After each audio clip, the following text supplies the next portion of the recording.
Je vous propose maintenant une correction de l'exercice 3. Pareil, n'hésitez pas à mettre sur pause régulièrement. Première question, on note M le milieu de AC, ok, et calculer les coordonnées de AC, du milieu de AC. Donc XM, c'est XA plus XC sur 2. XA, c'est moins 1. XC, c'est 2 sur 2. Moins 1 plus 2, ça fait 1, donc 1 demi. YM, c'est YA plus YC sur 2. Donc 2 plus 3 sur 2, ce qui me donne 5 demi.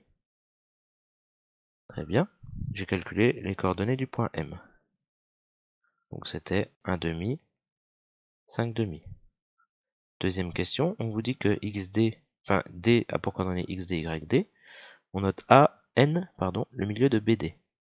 Et on doit trouver les coordonnées de XN en fonction de XD et YD.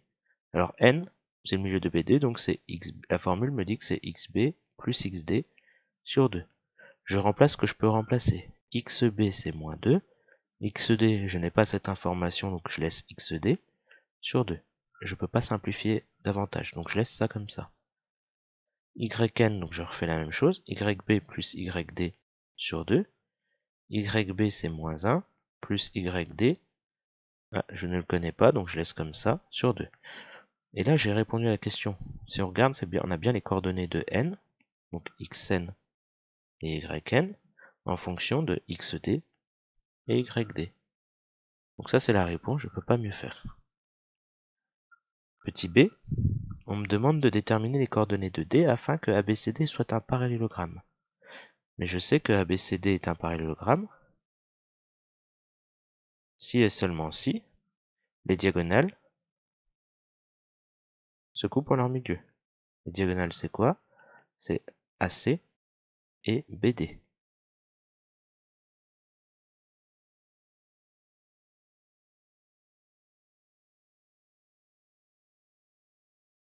Maintenant, qu'est-ce que ça veut dire? Quels sont les milieux des diagonales? On a dit juste avant que la diagonale de AC, c'était le point M. Le milieu de AC, pardon, c'était le point M. Le milieu de BD, c'était le point N. Ça veut dire que les deux milieux sont égaux. Maintenant qu'on regarde les coordonnées. Donc ça veut dire quoi? C'est-à-dire que l'abscisse de M est égale à l'abscisse de N et l'ordonnée de M est égale à l'ordonnée de N.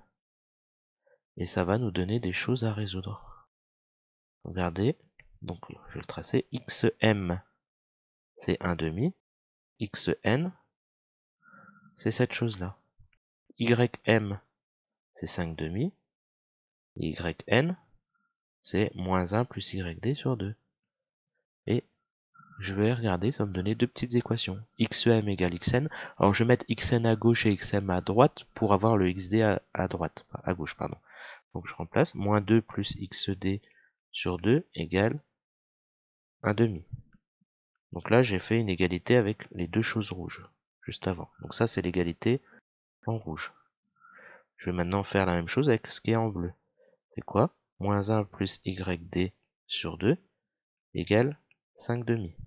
Donc ça c'est ce que j'ai entouré en bleu au-dessus. Et donc ce sont deux petites équations à résoudre. Hop, ça c'est pas passé. Alors on voit que pour isoler le XD, il y a un moins 2 qui est devant et surtout il y a une division par 2. Qu'est-ce que je fais? Je vais multiplier par 2 de chaque côté. Parce que je veux éliminer cette fraction, donc cette division par 2. Donc je multiplie par 2 de chaque côté. Qu'est-ce qu'on remarque? Le 2 à gauche, ça simplifie là. Le 2 à droite, bon c'est cool, ça simplifie aussi. Qu'est-ce que ça donne?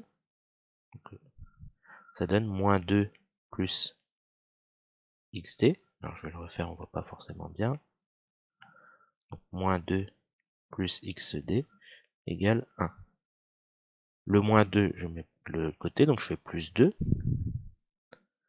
Et XD, du coup ça nous donne 3. Je vais faire exactement la même méthode pour l'équation en bleu. Je multiplie par 2 à gauche et à droite.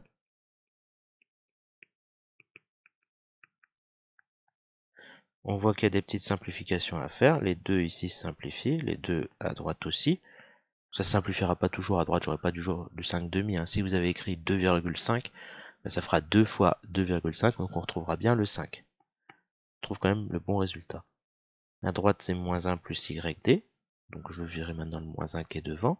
Donc plus 1 de chaque côté. Donc moins 1, ça va me donner plus 1 de l'autre côté. 5 plus 1. Et donc YD est égal à 6. Donc conclusion. Donc CCL, c'est pour conclusion. Le point D, j'ai trouvé ses coordonnées. 3, 6. Voilà.